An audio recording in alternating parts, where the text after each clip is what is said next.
Hello, I'm Dr. Bohua, and today we will be doing how the shape of the indifference curve will be different for the different kind of individuals who is a very highly risk averter or he's a very low risk averter. So risk averter is why we have taken risk averter as the base.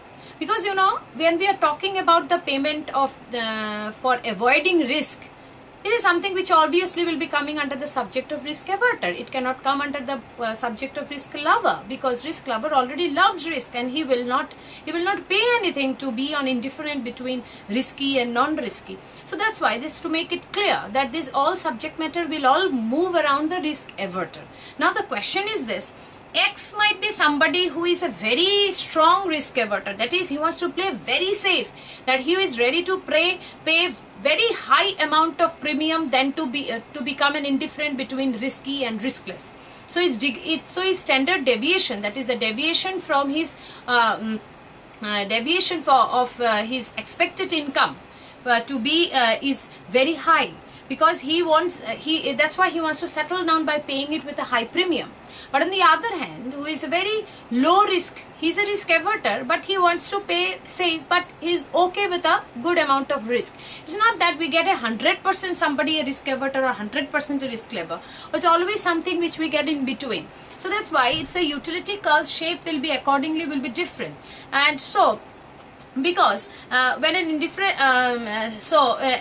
the person who is relatively less risk averter, its standard deviations or the deviations from his expected income, they will be relatively require a small increase. His deviations from his expected income he will need a small increase expected income to the present income. But in the other hand, the person who has got a high risk averse, his expected income by taking risk will be much more larger than the deviation. The standard deviation of income will be very larger in relation to the actual expected income. So this is something which, and accordingly the slope will be different. So this is something which will be utility curve of an individual who is a very high risk averter, because he says that an increase in individual standard deviation of income requires a large increase in expected income. So as his deviation of income increases from the riskless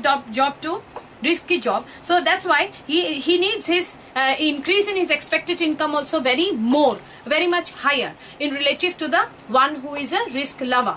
Because risk lover or the person who is a low risk averter. So for the low risk averter, he will be only an increase in standard requires only small increase. The deviation of his riskless and risky income will be less. His expected deviation is standard deviation. The deviation from his expected income with risk, without risk, is relatively less in relation to the other one we have discussed. So that's why its slope will be relatively flatter for the person who is who has got low risk averter, and relative to the person who has got a very high risk averter.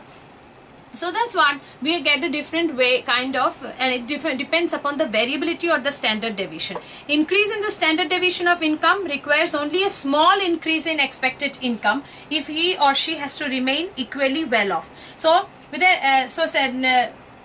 in this case, standard deviations will be relatively less, because the variability will be less, because he measures risk favorable. But for this person, his deviation is quite high, because he considers or this person considers, hypothetically, this person considers risk to be the coverage of the risk should be much more, deviation is much more higher.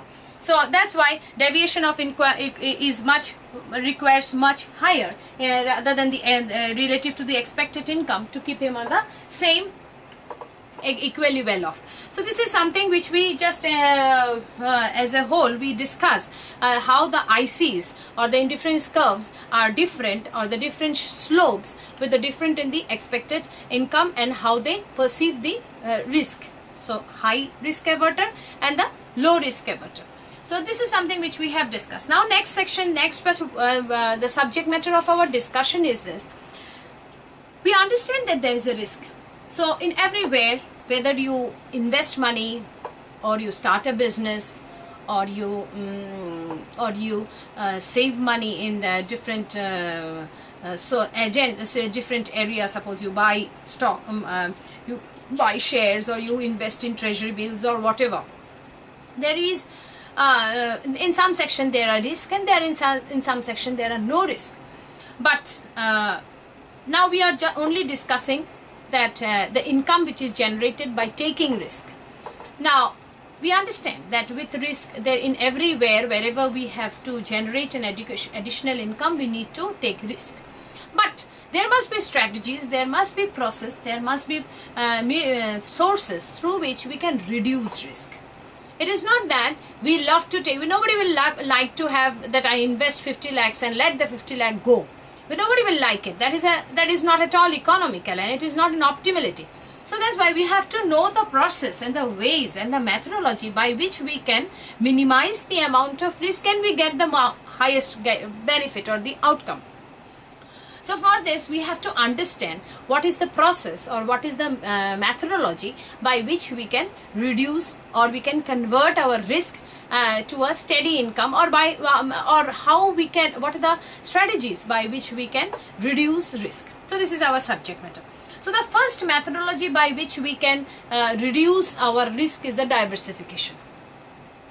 It is a practice of reducing risk by allocating resources to the variety of activities. So this is a very simple terminology, and the name, the diversification term itself determines that the best process of reducing risk is by diversification. So now, what is diversification? Diversification is obviously, a diversification is a process, and then buying mutual fund is a process, and then insurance is a process. These are the different processes which we will be discussing in detail in the next, how this process can help to get additional income by reducing risk. Thank you.